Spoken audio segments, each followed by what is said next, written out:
भारत समेत दुनिया भर में ऐसे कई रहस्य हैं जिनके बारे में आज भी इंसानों को पूरी जानकारी नहीं है। विज्ञान चाहे कितनी भी उन्नति कर ले, लेकिन ऐसी कई पहेलियां हैं जिसे आज तक साइंस भी नहीं सुलझा पाया है। फिर चाहे वो हमारे प्राचीन मंदिरों से जुड़े कुछ तथ्य हो या प्राचीन शासकों से जुड़ी किंवदंतियां।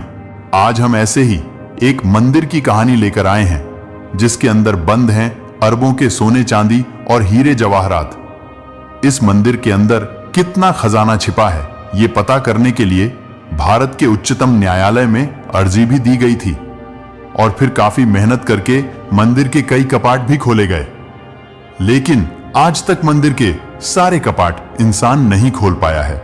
जी हां, हम बात कर रहे हैं केरल के तिरुवनंतपुरम में स्थित एक विश्व प्रसिद्ध भगवान विष्णु का मंदिर श्री पद्मनाभ स्वामी मंदिर के बारे में। कहते हैं कि भगवान विष्णु सपने में आकर खुद इस मंदिर के पुनर्निर्माण की जिम्मेदारी सौंप कर गए थे। मंदिर में भगवान विष्णु की जो मूर्ति है वो शयन मुद्रा में है। भगवान विष्णु के विश्राम अवस्था को पद्माभ कहा जाता है। चेहरा और द्रविड़ शैली की वास्तुकला का सुंदर मिश्रण है ये मंदिर। इस मंदिर में सिर्फ हिंदुओं को ही प्रवेश करने की अनुमति है। एक लेख के अनुसार हम आज मंदिर का जो स्वरूप देख रहे हैं वो 18वीं सदी में बनाया गया था। राजा मार्तंड वर्मा के राज के दौरान मंदिर के पुनर्निर्माण का काम हुआ था। इसके बाद ही शुरू हुई मंदिर में दान की परंपरा। त्रावणकोर रियासत के आखिरी महाराज श्री पद्मनाभ दास श्री चिथिरा थिरुनल बालराम वर्मा ने 1965 में श्री पद्मनाभ स्वामी मंदिर का ट्रस्ट बनाया। इस ट्रस्ट पर ही मंदिर में दान की जाने वाली वस्तुओं को संभाल कर रखने का दायित्व है। आपको बता दें कि श्री पद्मनाभ स्वामी मंदिर देश के सबसे अमीर मंदिरों में से एक है। इस मंदिर में कई गुप्त दरवाजे भी हैं।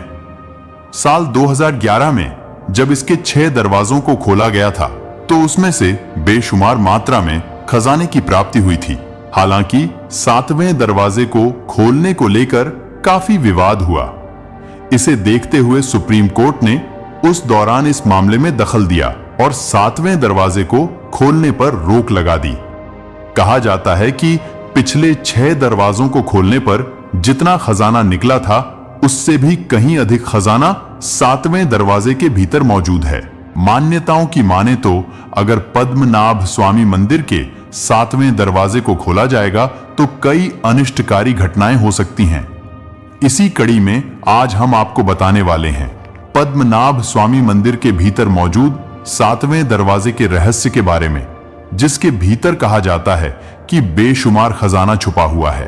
पद्मनाभ स्वामी मंदिर के जब 6 दरवाजों को खोला गया था उस समय करीब 1,32,000 करोड़ का खजाना भारत सरकार को प्राप्त हुआ। वहीं अब तक इस मंदिर के 7वें दरवाजे को खोला नहीं गया है। कहा जाता है कि यह दरवाजा शापित है और इसे एक खास मंत्र के द्वारा ही खोला जा सकता है। 7वें दरवाजे, जिसको बोल्ट बी के नाम से भी जाना जाता है, और उस पर एक सांप के आकार का चित्र बना हुआ है। स्थानीय लोगों के अनुसार अगर 7वें दरवाजे को खोला गया तो कई तरह की अशुभ घटनाएं होंगी। कहा जाता है कि एक बार किसी व्यक्ति ने इस दरवाजे को खोलने का प्रयास किया, लेकिन उसी समय उसको जहरीले सांप ने काट लिया था। कई लोगों की मान्यता है कि उस खजाने की रक्षा सांप करते हैं, और सोचने की बात यह है कि इस दरवाजे पर किसी भी प्रकार का ताला नहीं लगा हुआ है। मान्यताओं की माने तो पद्मनाभ स्वामी मंदिर के 7वें दरवाजे को गरुड़ मंत्र के उच्चारण करने के बाद ही खोला जा सकता है। यदि मंत्र पढ़ते वक्त पुजारी से कुछ गलती होती है तो उसी समय उसकी मृत्यु हो जाएगी। इस दरवाजे को कोई सिद्ध पुरुष ही मंत्रोच्चार करके खोल सकता है। हालांकि इस बात का अब तक कोई पता नहीं चल पाया है कि मंदिर के 7वें दरवाजे के भीतर कितना खजाना छिपा हुआ है। इस वजह से पद्मनाभ स्वामी मंदिर का 7वां दरवाजा आज भी रहस्य का विषय बना हुआ है। अब तक इसके राज से पर्दा नहीं उठ पाया है। श्री पद्मनाभ स्वामी मंदिर का खजाना हजारों साल से मंदिर में छिपा है।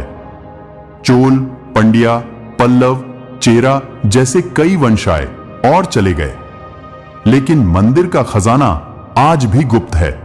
इसलिए यह कहना गलत नहीं होगा कि इस मंदिर में छिपा खजाना किसी भी इंसान के सोच और गणित के मानकों से कहीं ज्यादा है।